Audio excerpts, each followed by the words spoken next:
Hello, this is the Harboring Light. I give a conservative point of view about the world around me. Alright, so feedback is immensely important. Feel free to reach out, and the best way to do that is two ways: email and YouTube. So I'm excited about putting together an advertisement to promote my podcast here. When that's all said and done, I will let you know about all of that. Okay, so I'm pretty much on a lot of different podcast platforms, so it's not hard to find me. So I'm going to wrap up, as I mentioned, about the Hello Ladies, and I'm going to focus in on the soundtrack of the show, the movie, the show in the movie. Here we go.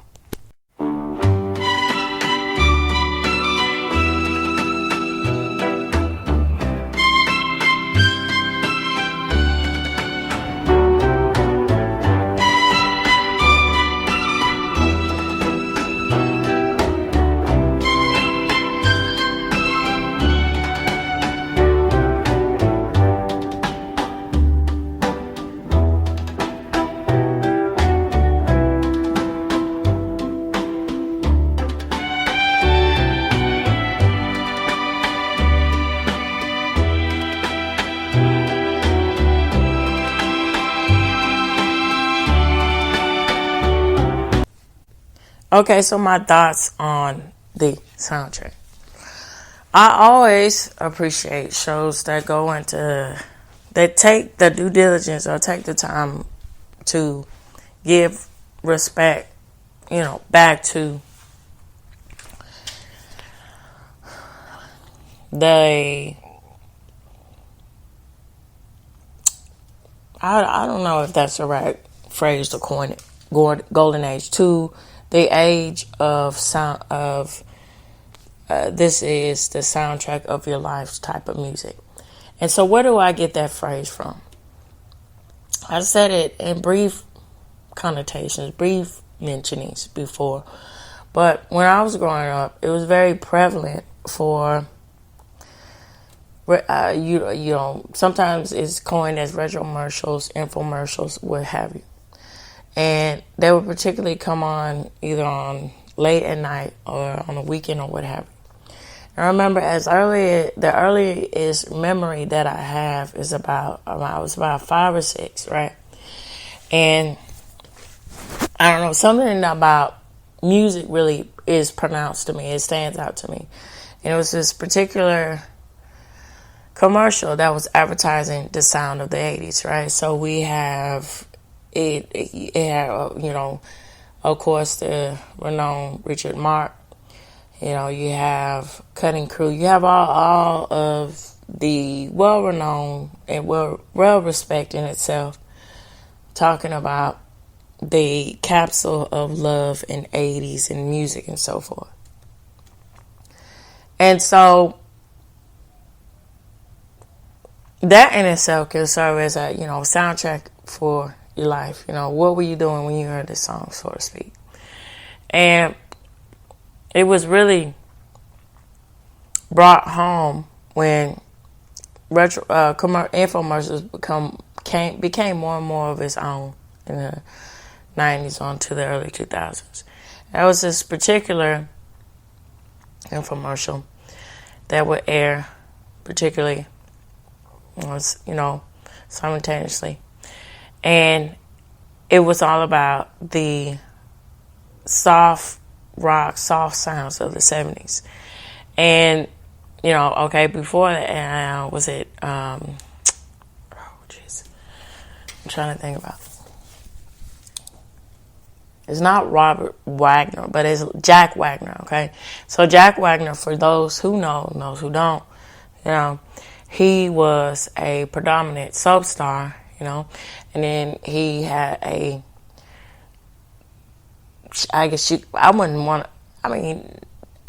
don't think that's a bad air to have that and under your belt to say that you were a one-hit wonder. But he was fortunate enough to have a successful hit called All I Need. And so he was showcased in this infomercial with talking about and giving banter and commentary about the aspects of the soft rock sounds, soul sounds of the 1970s. And they were pointing out that, typically these were songs that you would hear while you were, relaxing on a Sunday, wanting to spend time with your friends, etc., right? And this was even more prevalent to where how poignant that is to it was made a joke out of when particularly there's a episode of King of Queens where early on in the seasons where Doug and his friend Deacon, they're all out of work. So, Arthur, Carrie's father, he's an older man. He doesn't work anymore. So they're all sitting around trying to find something to do. And he's, child surfing Doug. And he finds this realtor station. And it's playing soft rock, particularly, yacht rock. Now, yacht rock has also got that connotation with, there's a certain mood and there's a certain air that's in respect that you're supposed to think about when you hear this sound, right? And then Fleetwood Mac is, most of their songs would be considered, yacht rock or so forth. And my point about bringing all this up, this sound made them reflect and think about things and just, try to, it respects the air of a sort of comforty, sort of nostalgic breeze, right?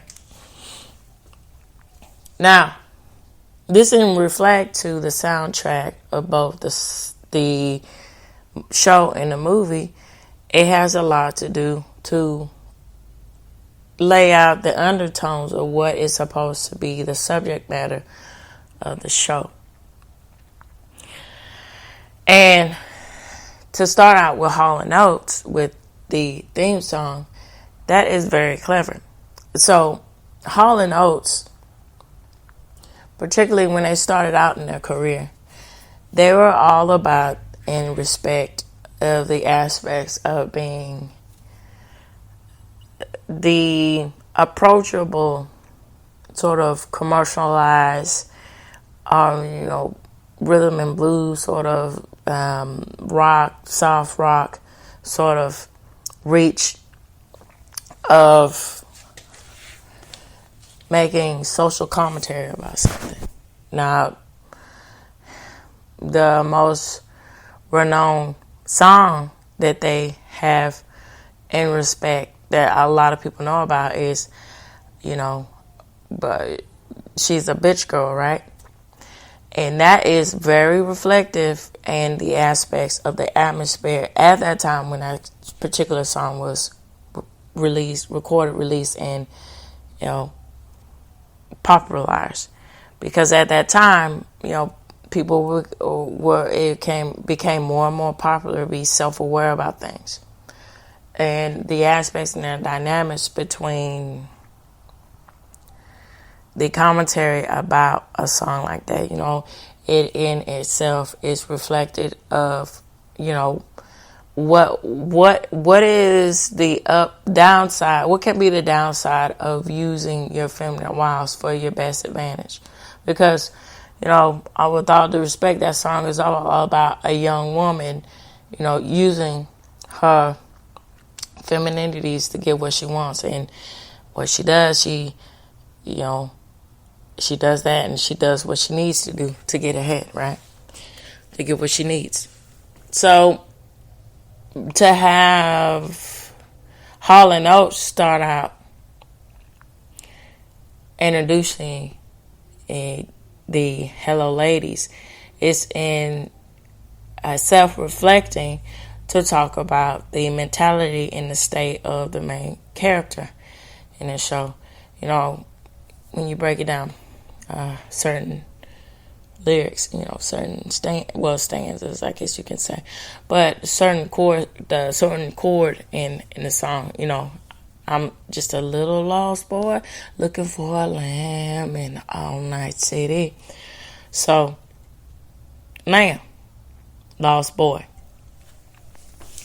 As that's very allegory and a reflection of the aspects of looking for something purity in the aspects of something, living in a city where everything is, for the most part, but depending on which type of city, we're talking about, is artificial, something that is, laced and not so good, maybe debaucherous, maybe sinful,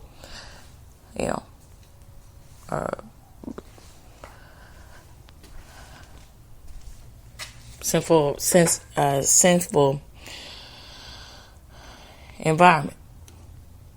And so, him particularly, he trying to find something real and substance, and find substance in a city that's just not proposed to be about that at all.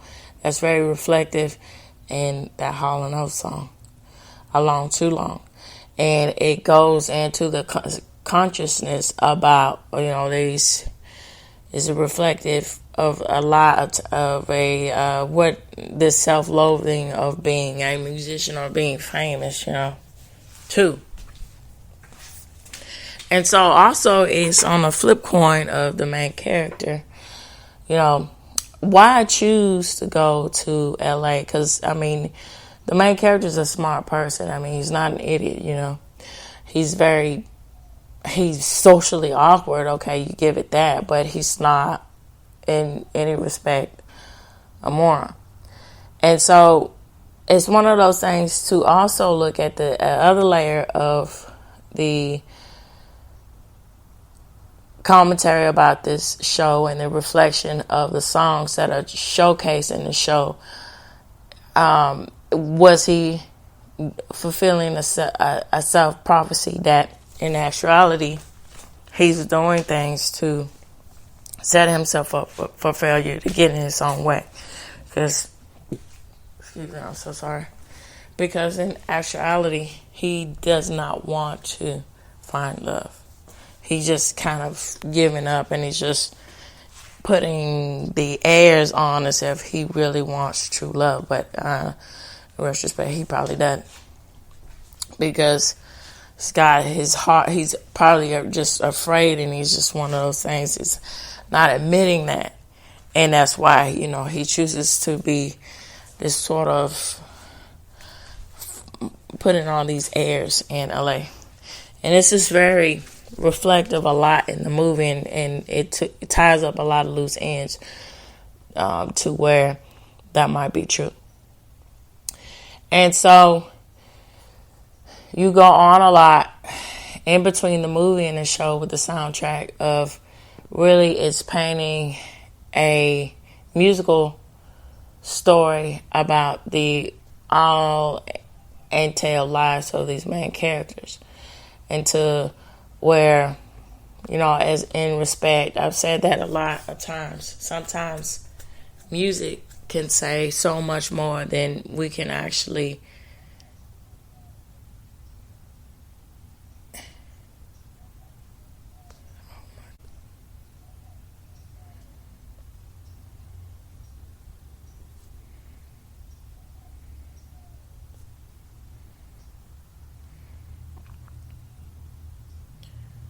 Hello?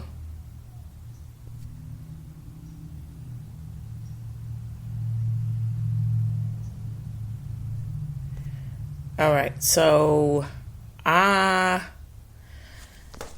going to pause this and get right back to it, because I think maybe something might have gone wrong on my app. Hold on.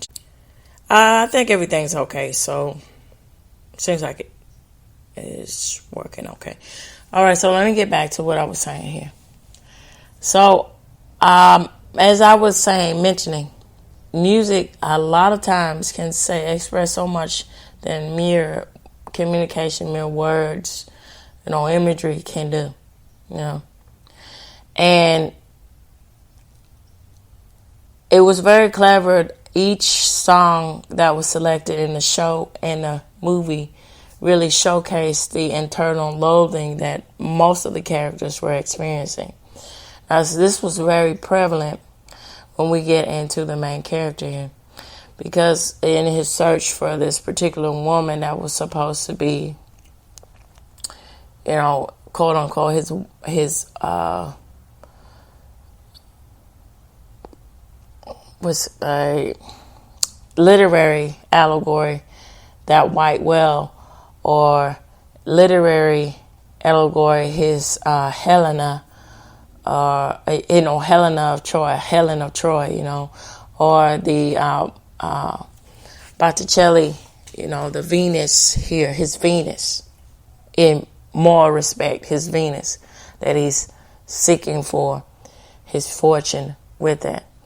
And then this guy was going out of his mind trying to find this woman, and it just was very pointless, and it didn't make any sense why, and what was the reason for him to be so shallow, and first of all, just chasing after this person, and then not on top of that, getting his friends to go along in this pursuit of him, when, they have their own stuff they're dealing with, but, they are in themselves enabling this, manic, sort of unstable behavior. Well, not sort of, really unstable behavior.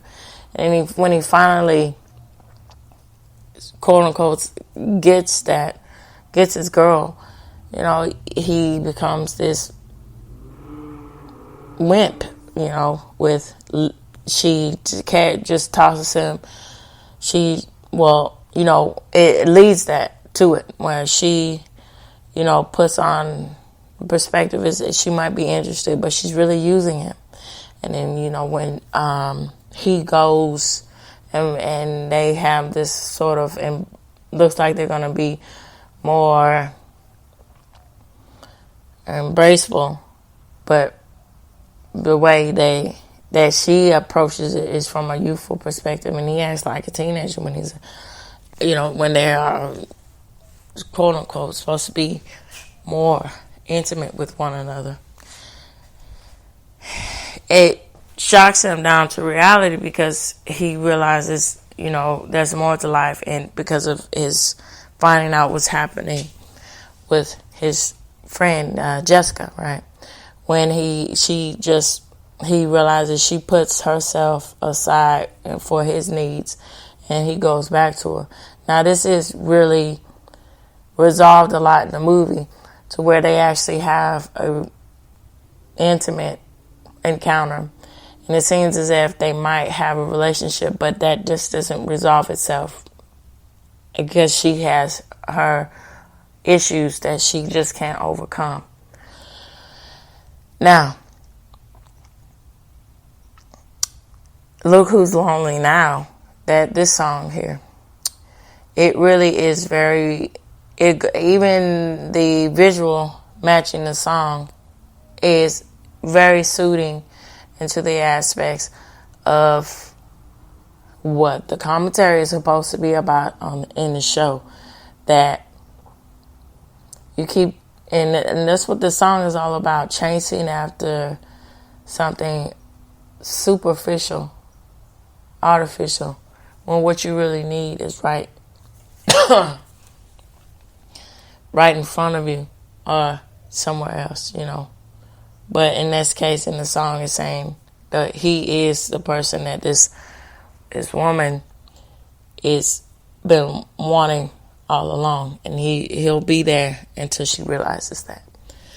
All right, so with all of this said here, I am going to get into the facts here. Now, unfortunately, I could just find AI-generated responses here. So take this with a grain of salt. So it says, Hello Ladies features a distinctive soundtrack that blends nostalgic 70s, 80s, pop, rock, and adult contemporary tracks with original compositions, creating a vibrant retro atmosphere that complements the show's comedic tone. Opening theme. So the main theme is Along Too Long by Hall & Oates. This is a 1975 track from their self-titled album. So the soulful melancholic song contrasts humorously with Stewart's awkward romantic pursuits, and enhancing the show's themes of loneliness and longing. So, episode credit musics. Each episode featured different songs during the closing credits, including Some Like It Hot by the Power Station, Somebody by Bryan Adams, Sussudio by Phil Collins, Days Gone Down by Jeffrey Rafferty. Now, the original score composed by Vic Shamai.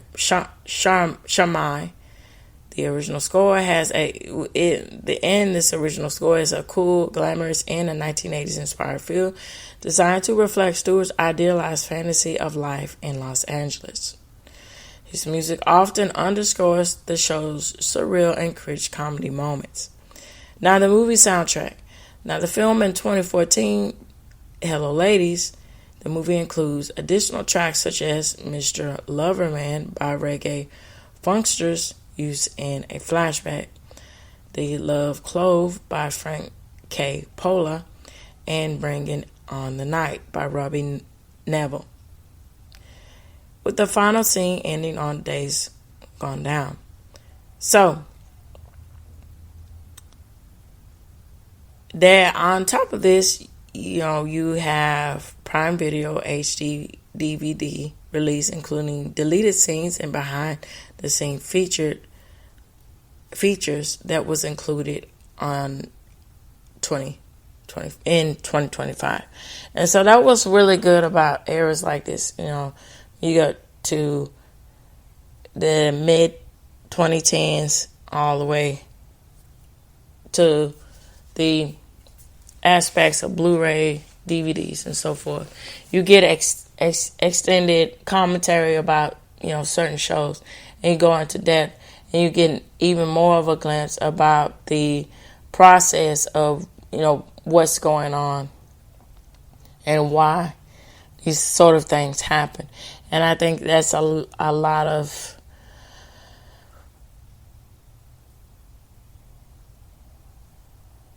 I guess you can say and to do a lot of retro perspectives about how how prevalent pop culture can stamp itself in the aspects of history and the reflection of that time of why people, had that sort of sense and were drawn and attracted to certain things in culture at that time. What is that in a reflection of the society at large too? And it's just nice to have extra commentary reflecting on stuff in the entertainment field. All right, so this reaches the end, and I would greatly like to know what you all think. Please feel free to reach out to me. And the best way to do that is through email and YouTube. All right, so tune in, turn up, and absolutely take care. Bye-bye for now.